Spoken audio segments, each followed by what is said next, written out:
ನಮಸ್ಕಾರ ಸ್ನೇಹಿತರೆ, ನ್ಯೂಸ್ ಶೋಗೆ ಸ್ವಾಗತ. ನಾನು ಕಿಶೋರ್ ಕೆವಿ. ಲೋಕಸಭೆ ಚುನಾವಣೆಯಲ್ಲಿ ಮಂಡ್ಯ ಕ್ಷೇತ್ರವನ್ನು ಶತಾಯಗತಾಯ ಗೆಲ್ಲಲೇಬೇಕು ಅಂತ ಜೆಡಿಎಸ್ ಮತ್ತು ಬಿಜೆಪಿ ಪಣತೊಟ್ಟಿವೆ. ಮೈತ್ರಿ ನಾಯಕರಿಗೆ ರಾಜ್ಯದ ಎಲ್ಲ ಕ್ಷೇತ್ರಗಳಿಗಿಂತ ಈಗ ಮಂಡ್ಯದ್ದೇ ದೊಡ್ಡ ತಲೆ ಬಿಸಿಯಾಗಿದೆ. ತಮ್ಮ ಭದ್ರಕೋಟೆಯನ್ನು ಮರಳಿ ತೆಕ್ಕೆಗೆ ಪಡೆಯೋಕೆ ದಳಪತಿಗಳು ಇನ್ನಿಲ್ಲದ ಕಸರತ್ತು ನಡೆಸ್ತಾ ಇದ್ದಾರೆ. ಜೆಡಿಎಸ್ನಿಂದಲೇ ಮೈತ್ರಿ ಅಭ್ಯರ್ಥಿಯನ್ನು ಕಣಕ್ಕಿಳಿಸೋಕೆ ಮಾಜಿ ಸಿಎಂ ಎಚ್.ಡಿ. ಕುಮಾರಸ್ವಾಮಿ ಸರ್ವ ಸಿದ್ಧತೆ ಮಾಡಿಕೊಳ್ತಾ ಇದ್ದಾರೆ. ಆದರೆ ದಳಪತಿಗಳಿಗೆ ಸುಮಲತಾ ಅಂಬರೀಶ್ ನಡೆಯೇ ಬಿಸಿ ತುಪ್ಪವಾಗಿದೆ. ಇದೇ ಕಾರಣಕ್ಕೆ ಇದೀಗ ಜೆಡಿಎಸ್ ವರಿಷ್ಠ ಎಚ್.ಡಿ. ದೇವೇಗೌಡರೇ ಖುದ್ದು ಅಖಾಡಕ್ಕೆ ಧುಮುಕಿದ್ದಾರೆ.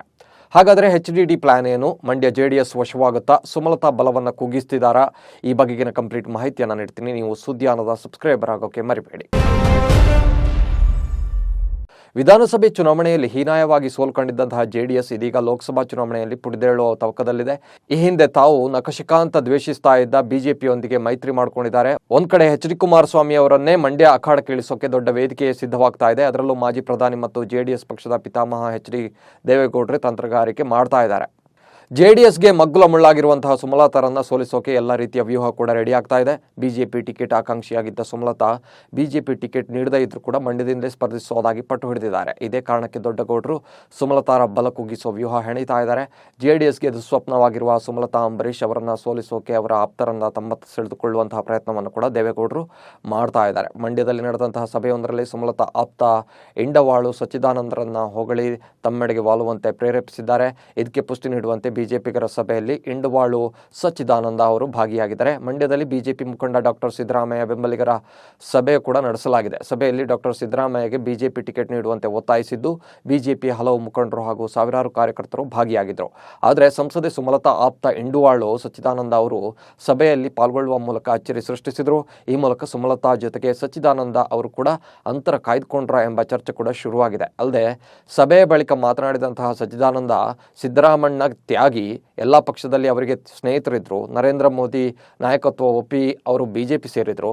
ಸಿದ್ದರಾಮಯ್ಯ ಪರ ನಾವಿರ್ತೇವೆ, ಅವರ ಮಾರ್ಗದರ್ಶನದಲ್ಲಿ ಮುನ್ನಡೆಯುತ್ತೇವೆ ಎಂದಿದ್ದಾರೆ. ಅಸಲಿಗೆ ಈ ಇಂಡುವಾಳು ಸಚ್ಚಿದಾನಂದ ಸುಮಲತಾಗೆ ಅತ್ಯಾಪ್ತ. ಕಳೆದ ಲೋಕಸಭಾ ಚುನಾವಣೆಯಲ್ಲಿ ಸುಮಲತಾರ ಬಲಗೈ ಬಂಟನಂತೆ ಓಡಾಡ್ಕೊಂಡಿದ್ರು. ಆದರೆ ಬದಲಾದ ರಾಜಕೀಯದಲ್ಲಿ ಇದೀಗ ಸುಮಲತಾರಿಂದ ಅಂತರ ಕಾಯ್ದುಕೊಂಡಂತಿದೆ. ಮತ್ತೊಂದು ಕಡೆ ಸುಮಲತಾ ನಡೆಯೂ ಕೂಡ ನಿಗೂಢವಾಗಿಯೇ ಇದೆ.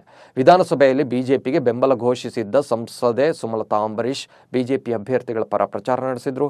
2024ರ ಲೋಕಸಭೆ ಚುನಾವಣೆಯಲ್ಲಿ ಬಿಜೆಪಿ ಟಿಕೆಟ್ ಪಡೆದು ಮಂಡ್ಯದಿಂದ ಮತ್ತೆ ಲೋಕಸಭೆಗೆ ಸ್ಪರ್ಧಿಸುವ ತಯಾರಿಯಲ್ಲಿದ್ದರು. ಆದರೆ ಬಿಜೆಪಿ ಮತ್ತು ಜೆಡಿಎಸ್ ಚುನಾವಣಾ ಪೂರ್ವ ಮೈತ್ರಿ ಮಾಡಿಕೊಂಡಿರೋದ್ರಿಂದ ಸುಮಲತಾಗೆ ಬಿಜೆಪಿ ಟಿಕೆಟ್ ಸಿಗುವಂತಹ ಸಾಧ್ಯತೆ ಇಲ್ಲ. ಅದರಲ್ಲೂ ಕೂಡ ಮಂಡ್ಯ ಕ್ಷೇತ್ರವನ್ನೇ ಜೆಡಿಎಸ್ಗೆ ಬಿಟ್ಟುಕೊಡುವಂತೆ ಎಚ್.ಡಿ. ಕುಮಾರಸ್ವಾಮಿ ಪಟ್ಟು ಹಿಡಿದಿದ್ದಾರೆ. ಮಂಡ್ಯದಲ್ಲಿ ಬಿಜೆಪಿಗೆ ಹೇಳಿಕೊಳ್ಳುವಂತಹ ಬಲ ಇಲ್ಲದಿರೋದ್ರಿಂದ ಕ್ಷೇತ್ರ ಜೆಡಿಎಸ್ ಪಾಲಾಗುವ ಲಕ್ಷಣಗಳು ಹೆಚ್ಚಿದೆ. ಆದರೆ ಸುಮಲತಾ ಮಾತ್ರ ಬಿಜೆಪಿ ಟಿಕೆಟ್ ಸಿಗದಿದ್ರು ಕೂಡ ಪಕ್ಷೇತರ ಅಭ್ಯರ್ಥಿಯಾಗಿ ಮಂಡ್ಯದಿಂದಲೇ ಸ್ಪರ್ಧೆ ಮಾಡೋದು, ಬೇರೆ ಕ್ಷೇತ್ರಕ್ಕೆ ಹೋಗುವ ಪ್ರಶ್ನೆಯೇ ಇಲ್ಲ ಎಂದಿದ್ದಾರೆ. ಅಲ್ಲದೆ ದೆಹಲಿಯಲ್ಲಿ ಪ್ರಧಾನಿ ಮೋದಿ ಅವರನ್ನ ಭೇಟಿಯಾಗಿ ಬಿಜೆಪಿ ಕ್ಷೇತ್ರ ಉಳಿಸಿಕೊಳ್ಳುವಂತೆ ಮನವಿ ಮಾಡಿದ್ದಾರೆ ಎನ್ನಲಾಗಿದೆ. ದಿನ ಕಳೆದಂತೆಲ್ಲ ಸುಮಲತಾ ಅಂಬರೀಶ್ ನಡೆ ನಿಗೂಢವಾಗ್ತಾ ಇದೆ.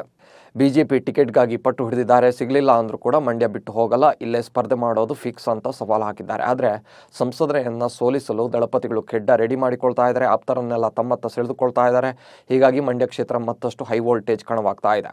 ನಟಿ ಹಾಗೂ ಮಾಡೆಲ್ ಪೂನಂ ಪಾಂಡೆ ಬಗ್ಗೆ ಕಂಬನಿ ಮಿಡಿದಿದ್ದ ಲಕ್ಷಾಂತರ ಜನ ಈಗ ಬಾಯಿಗೆ ಬಂದಂತೆ ಬೈತಾ ಇದ್ದಾರೆ. ಸದಾ ವಿವಾದಗಳಿಂದಲೇ ಸದ್ದು ಮಾಡ್ತಾ ಇದ್ದ ನಟಿ ಸಾವಿನ ವಿಚಾರವಾಗಿ ಕೂಡ ಜನರನ್ನ ಮಂಗ ಮಾಡಿದ್ದಾರೆ. ಶುಕ್ರವಾರವಷ್ಟೇ ನಟಿ ಪೂನಂ ಪಾಂಡೆ ಗರ್ಭಕಂಠ ಕ್ಯಾನ್ಸರ್ಗೆ ಬಲಿಯಾಗಿದ್ದಾರೆ ಎಂಬ ಸುದ್ದಿ ದೇಶಾದ್ಯಂತ ಸಂಚಲನ ಮೂಡಿಸಿತ್ತು. 32 ವರ್ಷ ವಯಸ್ಸಿನಲ್ಲೇ ಪ್ರಾಣ ಬಿಟ್ರ ಅಂತ ಮರುಕ ಕೂಡ ಪಟ್ಟಿದ್ರು. ಆದರೆ ಶನಿವಾರ ಪ್ರತ್ಯಕ್ಷವಾಗಿರುವ ಪೂನಂ ಪಾಂಡೆ ನಾನಿನ್ನೂ ಸತ್ತಿಲ್ಲ, ಬದುಕಿದ್ದೇನೆ ಎಂದಿದ್ದಾರೆ. ಶನಿವಾರ ಬೆಳಗ್ಗೆ ವಿಡಿಯೋ ಹೇಳಿಕೆ ಮೂಲಕ ಪೂನಂ ಪಾಂಡೆ ಸಾವಿನ ಸುದ್ದಿಗೆ ಬ್ರೇಕ್ ಹಾಕಿದ್ದಾರೆ. ನಿಮ್ಮೆಲ್ಲರೊಂದಿಗೂ ಮಹತ್ವದ ವಿಷಯವನ್ನು ಹಂಚಿಕೊಳ್ಳೋಕೆ ನಾನು ಬಯಸ್ತಾ ಇದ್ದೇನೆ. ನಾನು ಜೀವಂತವಾಗಿದ್ದೇನೆ. ಗರ್ಭಕಂಠದ ಕ್ಯಾನ್ಸರ್ ಬಗ್ಗೆ ಜಾಗೃತಿ ಮೂಡಿಸೋದೆ ತನ್ನ ಸಾವಿನ ಸುದ್ದಿಯ ಉದ್ದೇಶ ಅಂತಾನೂ ಪೂನಂ ಪಾಂಡೆ ಅವರು ವಿಡಿಯೋದಲ್ಲಿ ಹೇಳಿದ್ದಾರೆ. ಹಲೋ, ನಾನು ಪೂನಂ. ನನ್ನನ್ನು ಕ್ಷಮಿಸಿ. ನಾನು ನೋಯಿಸಿದವರಿಗೆ ಕ್ಷಮೆಯಾಚಿಸ್ತೇನೆ.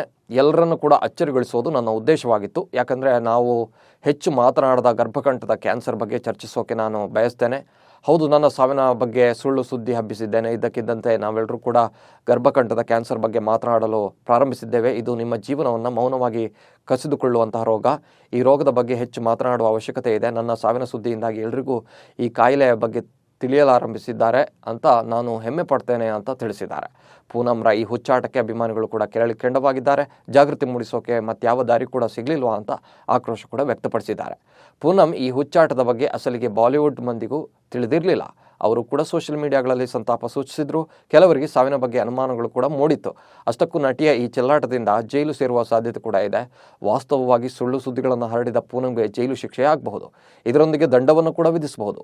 2000ನೇ ಇಸವಿಯ IT ಕಾಯ್ದೆ ಸೆಕ್ಷನ್ 67ರ ಅಡಿಯಲ್ಲಿ ಯಾರಾದರೂ ಮೊದಲ ಬಾರಿಗೆ ಸಾಮಾಜಿಕ ಮಾಧ್ಯಮದಲ್ಲಿ ವದಂತಿಗಳನ್ನು ಹರಡಿ ತಪ್ಪಿತಸ್ಥರಾಗಿದ್ದರೆ ಅವರಿಗೆ 3 ವರ್ಷಗಳವರೆಗೆ ಜೈಲು ಶಿಕ್ಷೆ ವಿಧಿಸಬಹುದು. ಅಲ್ಲದೆ 5 ಲಕ್ಷದವರೆಗೆ ಕೂಡ ದಂಡವು ಕೂಡ ತೆರಬೇಕಾಗಬಹುದು. ಅದೇ ಅಪರಾಧ ಪುನರಾವರ್ತನೆ ಆದರೆ ಅಪರಾಧಿಗೆ 5 ವರ್ಷ ಜೈಲು ಮತ್ತು 10 ಲಕ್ಷದವರೆಗೆ ದಂಡ ತೆರಬೇಕಾಗತ್ತೆ. ಪೂನಂ ಪಾಂಡೆ ಈ ರೀತಿ ಹುಚ್ಚುಚ್ಚಾಗಿ ಪಬ್ಲಿಸಿಟಿ ತಗೊಳ್ಳೋದು ಇದೇ ಮೊದಲೇನಲ್ಲ. 2011ರ ಕ್ರಿಕೆಟ್ ವಿಶ್ವಕಪ್ನಲ್ಲಿ ಕೂಡ ಟೀಮ್ ಇಂಡಿಯಾ ಗೆದ್ರೆ ಬೆತ್ತಲೆಯಾಗಿ ಕಾಣಿಸ್ಕೊಳ್ಳೋದಾಗಿ ಹೇಳಿ ಸುದ್ದಿಯಾಗಿದ್ರು. ಬಳಿಕ ತನ್ನ ನೆಚ್ಚಿನ ತಂಡ ಕೋಲ್ಕತಾ ನೈಟ್ ರೈಡರ್ಸ್ IPL ಗೆದ್ದಾಗ ನಗ್ನ ಫೋಟೋವನ್ನು ಕೂಡ ಪೋಸ್ಟ್ ಮಾಡಿದ್ಲು. ತನ್ನ ಅರೆನಗ್ನ ಫೋಟೋ, ವಿಡಿಯೋ ಮತ್ತು ವಿವಾದಿತ ಮಾತುಗಳಿಂದ ಸದಾ ಸುದ್ದಿಯಲ್ಲಿರ್ತಾ ಇದ್ದಂತಹ ಪೂನಂ ಇತ್ತೀಚೆಗೆ ಅಷ್ಟೊಂದು ಸುದ್ದಿಯಲ್ಲಿ ಇರಲಿಲ್ಲ. ಇದೀಗ ಸಾವಿನ ಸುದ್ದಿಯನ್ನು ಮುಂದಿಟ್ಕೊಂಡು ಮತ್ತೊಮ್ಮೆ ಟ್ರೆಂಡಿಂಗಿಗೆ ಬಂದಿದ್ದಾರೆ. ಜನರಲ್ಲಿ ಗರ್ಭಗಂಟದ ಬಗ್ಗೆ ಜಾಗೃತಿ ಮೂಡಿಸೋದು ಒಳ್ಳೆಯ ವಿಚಾರವೇ, ಆದರೆ ಸಾವಿನ ಸುದ್ದಿ ಮುಂದಿಟ್ಕೊಂಡು ಪ್ರಚಾರ ಮಾಡಿದ್ದು ಆಕ್ರೋಶಕ್ಕೆ ಕಾರಣವಾಗಿದೆ. ದೇಶದಲ್ಲಿ ರಾಮಮಂದಿರದ ಕನಸು ಬಿತ್ತಿ ಬಿಜೆಪಿಗೆ ಭದ್ರ ಬುನಾದಿ ಹಾಕಿದವರು ರಾಜಕೀಯ ಮುತ್ಸದ್ದಿ ಲಾಲ್ ಕೃಷ್ಣ ಅಡ್ವಾಣಿ. ಇದೀಗ ಮಾಜಿ ಉಪಪ್ರಧಾನಿ ಬಿಜೆಪಿಯ ಭೀಷ್ಮ LK ಅಡ್ವಾಣಿ ಅವರಿಗೆ ದೇಶದ ಅತ್ಯುನ್ನತ ಗೌರವಯುತ ಪ್ರಶಸ್ತಿ ಭಾರತ ರತ್ನ ಘೋಷಣೆ ಮಾಡಲಾಗಿದೆ. 96 ವರ್ಷದ ತಮ್ಮ ರಾಜಕೀಯ ಗುರುವಿಗೆ ಅತ್ಯುತ್ತಮ ಗೌರವದ ಬಗ್ಗೆ ಸ್ವತಃ ಪ್ರಧಾನಿ ಮೋದಿ ಅವರೇ ತಮ್ಮ X ಖಾತೆಯಲ್ಲಿ ಹಂಚಿಕೊಂಡಿದ್ದಾರೆ. ನಮ್ಮ ಕಾಲದ ಅತ್ಯಂತ ಗೌರವಾನ್ವಿತ ರಾಜಕಾರಣಿಗಳಲ್ಲಿ ಅಡ್ವಾಣಿಜಿ ಕೂಡ ಒಬ್ಬರು.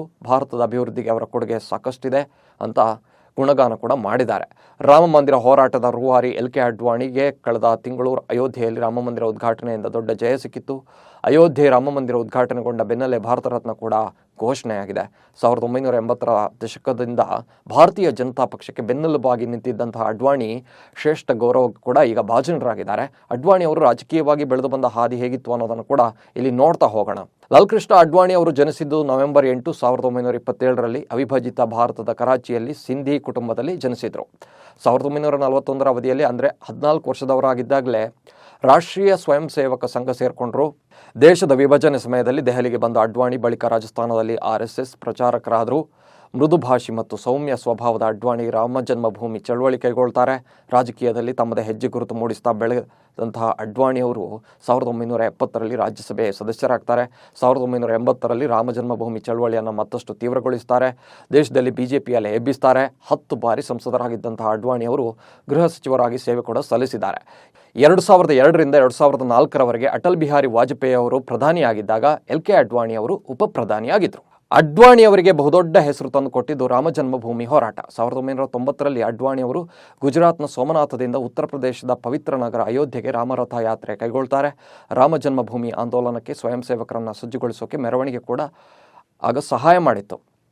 ದೇಶಾದ್ಯಂತ ರಾಮ ಮಂದಿರ ಆಂದೋಲನವನ್ನು ಆರಂಭಿಸಿದವರೇ ಅಡ್ವಾಣಿ. ಸಾಕಷ್ಟು ಏಳು ಬೀಳುಗಳನ್ನು ಕಂಡಿರುವಂತಹ ಅಡ್ವಾಣಿ ಅವರ ರಾಜಕೀಯ ವೃತ್ತಿ ಜೀವನದ ಮೇಲೆ ಪರಿಣಾಮ ಬೀರಿದ ಮತ್ತೊಂದು ಘಟನೆ ಅಂದರೆ 2005ರಲ್ಲಿ ಪಾಕಿಸ್ತಾನಕ್ಕೆ ಅವರ ಪ್ರವಾಸ. ಅಲ್ಲಿ ಅವರು ಪಾಕಿಸ್ತಾನದ ಸಂಸ್ಥಾಪಕ ಮೊಹಮ್ಮದ್ ಅಲಿ ಜಿನ್ನಾ ಅವರನ್ನು ಹೊಗಳ್ತಾರೆ. ಇದು RSS ಮತ್ತು ಅವರ ಪಕ್ಷದ ಕೆಲವು ನಾಯಕರನ್ನು ಕೆರಳಿಸುತ್ತೆ. ಪಾಕಿಸ್ತಾನದಲ್ಲಿ ಅಡ್ವಾಣಿ ಮಾಡಿದಂತಹ ಭಾಷಣದಿಂದ ಬಿಜೆಪಿಯ ಅಧ್ಯಕ್ಷ ಸ್ಥಾನಕ್ಕೆ LK ಅಡ್ವಾಣಿ ರಾಜೀನಾಮೆ ಕೂಡ ನೀಡಬೇಕಾಯಿತು.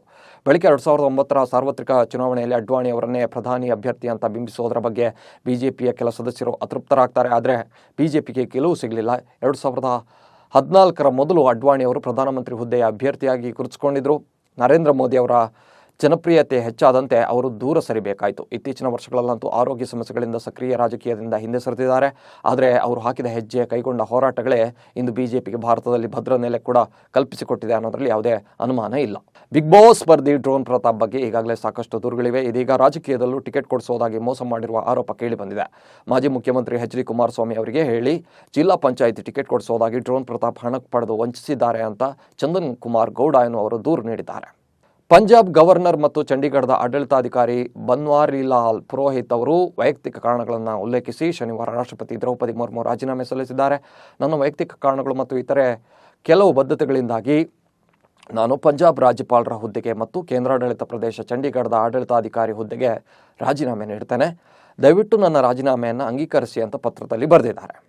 ಭಾರತ ಮತ್ತು ಇಂಗ್ಲೆಂಡ್ ತಂಡಗಳ ನಡುವಿನ 2ನೇ ಟೆಸ್ಟ್ ಪಂದ್ಯವು ರೋಚಕ ಹಂತ ತಲುಪಿದೆ. ಭಾರತ ತನ್ನ ಮೊದಲ ಇನ್ನಿಂಗ್ಸ್ ಮುಗಿಸಿದ ಬೆನ್ನಲ್ಲೇ ಒಂದೇ ದಿನದೊಳಗಡೆ ಇಂಗ್ಲೆಂಡ್ ಕೂಡ ಮೊದಲ ಇನ್ನಿಂಗ್ಸ್ನಲ್ಲಿ ಆಲ್ಔಟ್ ಆಗಿದೆ. ವಿಶಾಖಪಟ್ಟಣದಲ್ಲಿ ನಡೆದ ಪಂದ್ಯದಲ್ಲಿ ಮೊದಲ ಇನ್ನಿಂಗ್ಸ್ನಲ್ಲಿ ಭಾರತ ತಂಡ 112 ಓವರ್ಗಳಲ್ಲಿ 396 ರನ್ ಗಳಿಸಿ ಆಲ್ಔಟ್ ಆಯಿತು. ಆ ಬೆನ್ನಲ್ಲೇ ಮೊದಲ ಇನ್ನಿಂಗ್ಸ್ ಆರಂಭಿಸಿದ ಇಂಗ್ಲೆಂಡ್ ದಿನದಾಟ ಅಂತ್ಯಗೊಳ್ಳುವ ಮುನ್ನವೇ 55.5 ಓವರ್ಗಳಲ್ಲಿ 253 ರನ್ಗೆ ಆಲ್ಔಟ್ ಆಗಿದೆ. ಆ ಮೂಲಕ ಭಾರತ ತಂಡ 143 ರನ್ಗಳ ಮುನ್ನಡೆ ಸಾಧಿಸಿದೆ.